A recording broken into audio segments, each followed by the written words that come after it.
بسم الله الرحمن الرحيم الحمد لله رب العالمين الهاجم دنبيا. نعم. السلام عليكم. وعليكم السلام ورحمة الله وبركاته. نواتي. وكرا. كم تقولي؟ أبلا أملا تنو تو كو كوسا. دقوا تقولي. دقوا. أوا مالكون باك الله تقبلوا. ما على لا جربي كودو ده. الله أكبر. على لا جربي ده مالي سرو. غامل الله تقبلوا. أنت بلو جولا. أيوة. أنت بلو جولا. أبلا أنت بلو جولا. مالك الفلم به على مالك الفلم على لا. أني منو ما سونك على تناكي. نعم. منو بدو جوكرو دو كرا. منو فينا به أنو نه حكلي من بولولا. نعم. أشمان فينا به على نولو بركة جمانا إنت تولا ده. أيوة. نتني على لا جربي ويو. أني جيا فام بسرو. أيوة. مودي تاتيكلي. تبارك الله. كلامك محمد. نعم. حكلي ما وكو. ko ajara bakorniya mandi bakoro ko saga kuni la hele ngado ba fiku mufu o ba fe ka fisa mantia de fo o fisa mantia ko ajara bakorna ma jaye saga kuni la hele c'est la hele ni desera uladi ta ko wala note abla mi o de Allahu akbar ma akara mangale mi mana mi oye mais hal mariya na yo ga ba fiku mufu adamadiya la mɔgɔ comme ça ni ɲɔgɔn ye o ni mɔgɔ ɲuman banna gɛrɛbɛ kɛ mɔgɔ la camancɛ mɔgɔ n'olu fana banna mɔgɔlankolon se bɛ k'olu fana ma diɲɛ in de ko mɔgɔlankolon mɔgɔlankolon bɛ de abila ayi a cɛkɔrɔba dɔ ye kuma dɔ fɔ m'o de fɔ ko mɔgɔlankolon ka ɲɛma ani maa sɛbɛn ɲɛma bɛ sigi kuma cɛkɔrɔba dɔ de ka fɔ ne a ko mɛ maa sɛbɛn ka ko man ni maa si tɛ sigi kuma ko mɔgɔlankolon ka ɲɛma ani maa sɛbɛw ka ɲɛma bɛ sigi ka kuma ko mɛ maa sɛbɛw ka koma ale ni maa si tɛ kuma Allahu akbar abla nin kuma ka girin dɛ kana fɔ sa e y'a faamuya wa ayiwa parce que nin kuma in ne yɛrɛ tiɲɛ la ne ɲɛ filɛ ka filɛ ma n dɔn yɔrɔ foyi y'a la maalankolon ka ɲɛma o ka ɲɛmɔgɔ n'a kɛra tutugu maa sɛbɛw ka ɲɛma b'aw wele na e ta ye mun ye a bɛ mun de fɔ jagoya a bɛ kuma mais ko maa sɛbɛw ka koma ale ni maa si tɛ kuma parce que ko tɛ sara la o parce que yana ko kɛ s'ale ma juru ka jan aran ka jan donc y'a ye hali ko donc n'i bɛ diɲɛ ko la ɲɛmaya ɲini hali maalankolon i ka kɛ ɲɛma ye parce que ni maa sɛbɛw ka ɲɛma bɛ kuma o ye tiɲɛ voilà o fana ye tiɲɛ diɲɛ b'o cogo la o ye tiɲɛ o tɛ wa o ye tiɲɛ parce que ko dugu dɔ faama ye mɔgɔw b'a kɛ to ko dugu fo faama ye dugu dɔ bilakɔrɔ ye ko faama bamananw ko tɛ dɛ mɔgɔw k'a faamu fana kuma na tɛmɛ sira dɔ ko dugu dɔ faama a bɛ kɛ dugu dɔ bilakɔrɔ ye abila i ma ye wa i ma ye ko ni ɲɛ kelen kɛra faama ye ko ɲɛ fila tigi tɛ o jamana la y'a ye nin fana kuma bɛ yen nka a kɔrɔ tɛ ɲɛ kelen ko ye ɲɛ fila ko ye a n'a kɔrɔ bɛ ɲɔgɔn Allahu akbar ayiwa bisimila karamɔgɔ ne ka Abdoulaye naamu an b'an ko awuzu billahi minash shaitani rajim bismillahir rahmanir rahim bien tɛnɛ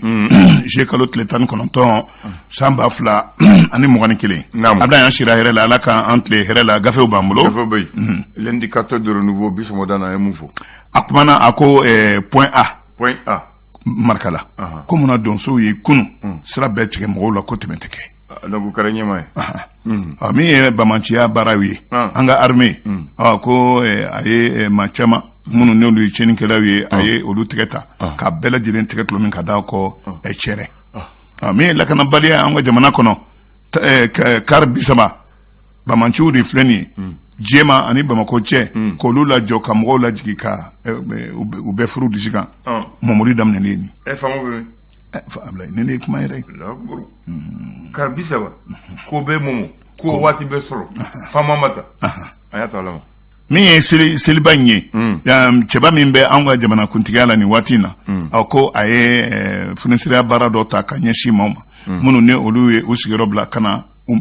meru Bamakɔ yan nɔ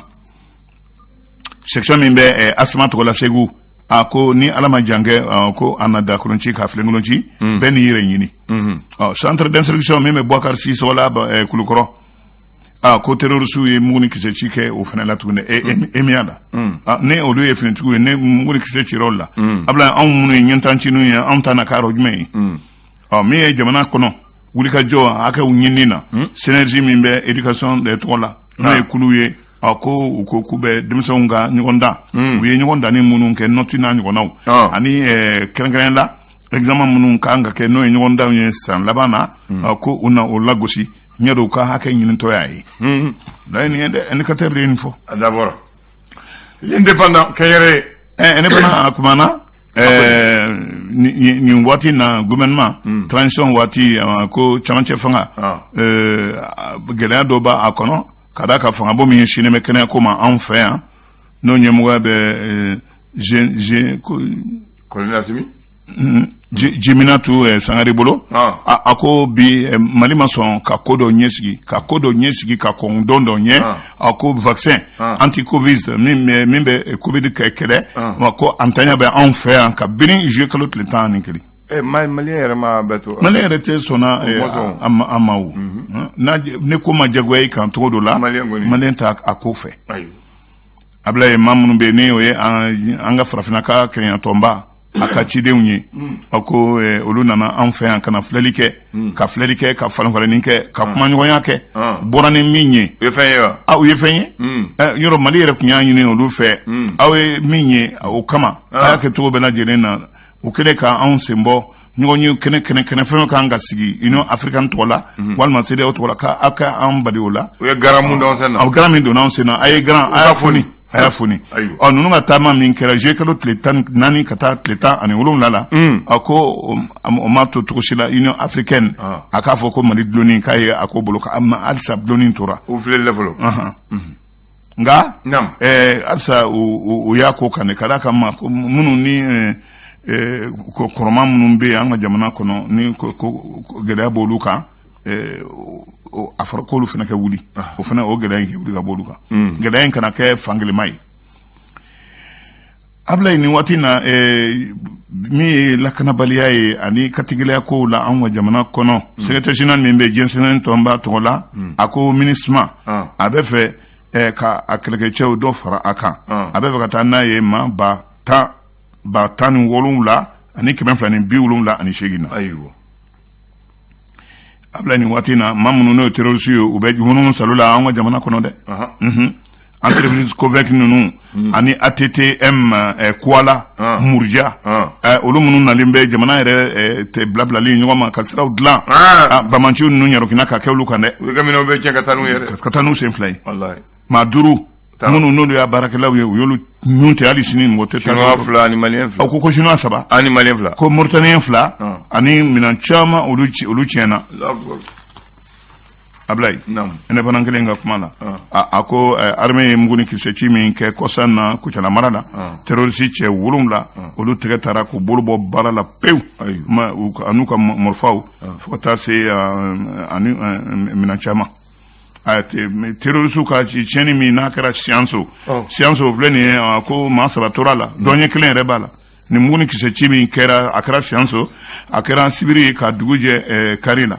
juillet kalo tile 18 tuma min na an tɛmɛna safo la ka dɔɔnin kɛ dɔrɔn u ba baara kɛra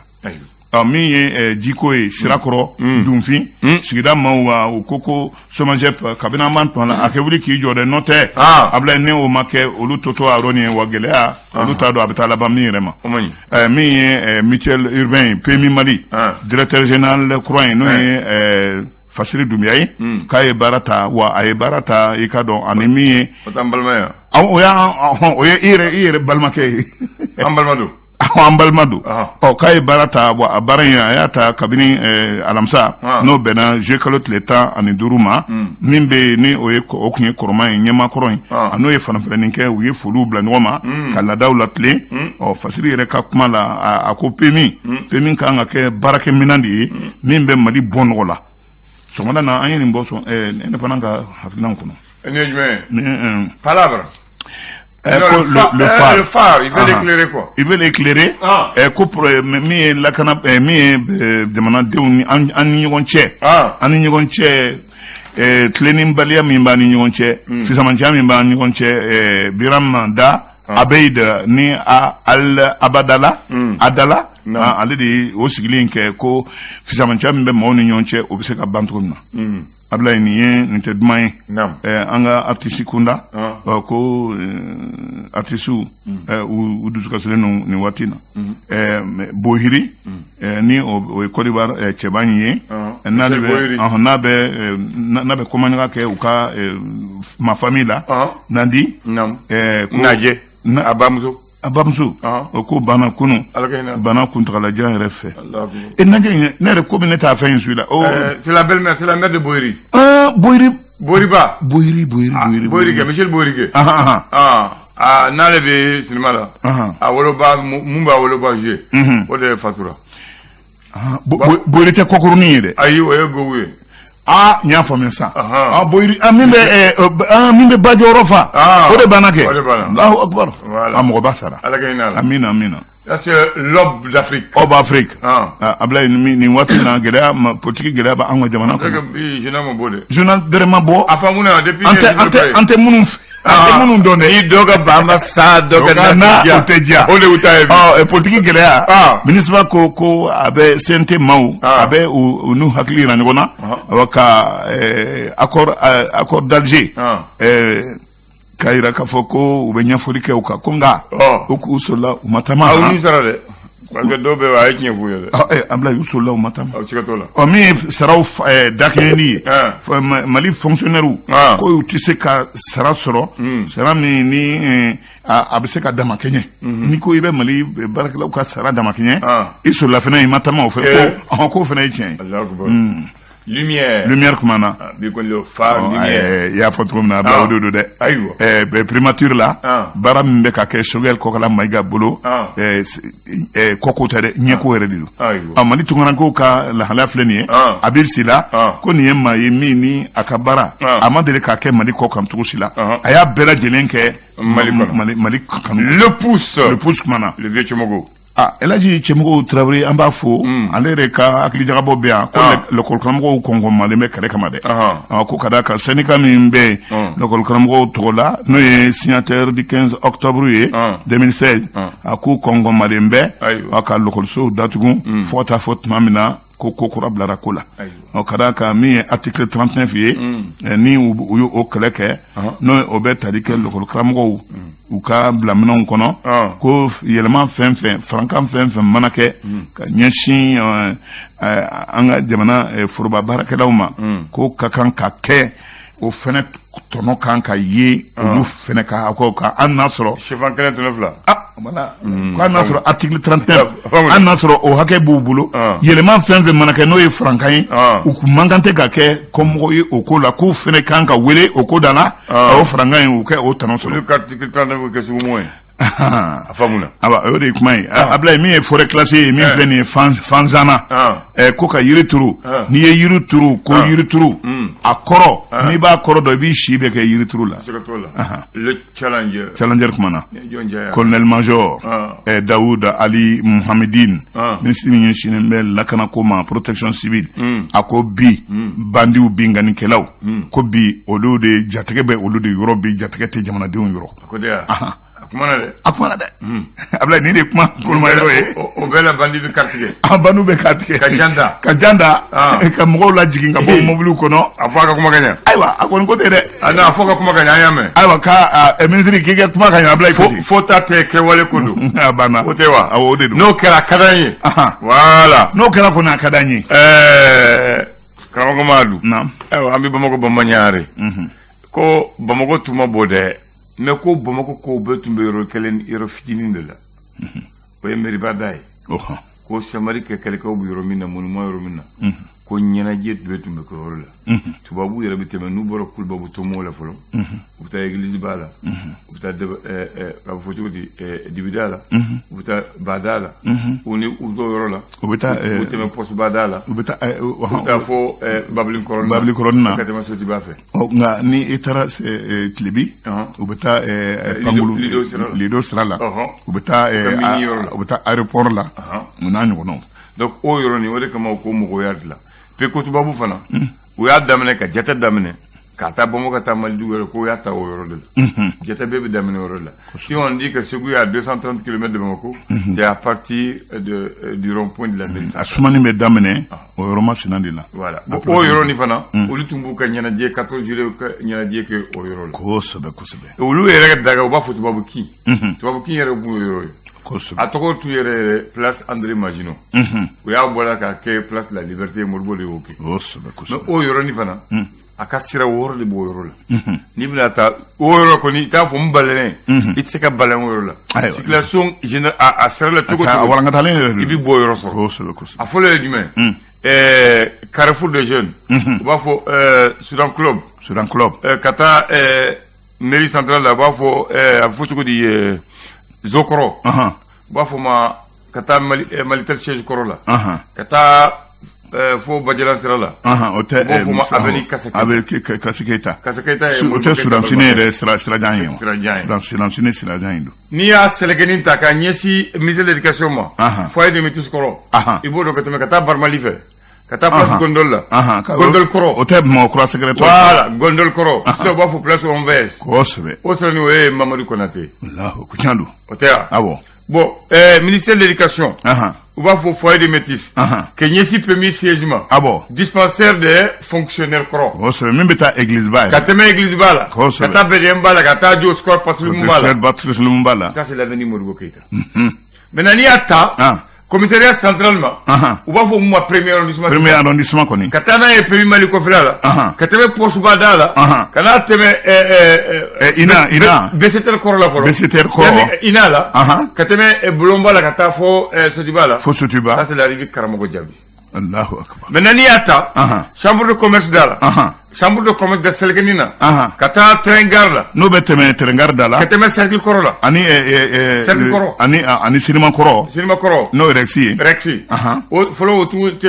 c'était la rue René Caillé maintenant c'est la rue Baba Diarra Allah aworona ibi nyeti nakadi bita kulba nakadi bita ponge nakadi bita kati pourquoi l'avenue de la liberté mais ça même bebo grand hôtel ni negasra non kata fait na trenga la non au siratola totola même beta teme Gabriel Touré ko fela ni fait Gabriel Touré non o yoro ko jawlo ça c'est Van Bolven c'est l'avenue Van Bolven le nom d'un ancien gouverneur voilà mais il ne veut place ni fitin de logo rompo biromina rompo me ironi voilà ni sur e kame o sira bla bla ndo ko so donc tu vas vous ko yoro mais tu vas vous nana Bamako u joro yoro mona fara wori meri badaye o de so folo mun joro fe gouverneur re logera indi voilà mais na kasoro ditunte robine tunte kolon folo mun kera Bamako kolon ba nyuma akero o yoro de la abe so hire chamantiere la o kolon be sisa jita la mais a photo da adinga serebe dinga tamation bi voilà tumba fe ko le foyer no kuma na bi abla ne mirijien Allah akbar comme kuma funafone kuma sera note kuma be hande Allah akbar kuma badi kumbe marke jambo fu inshallah dumbia jite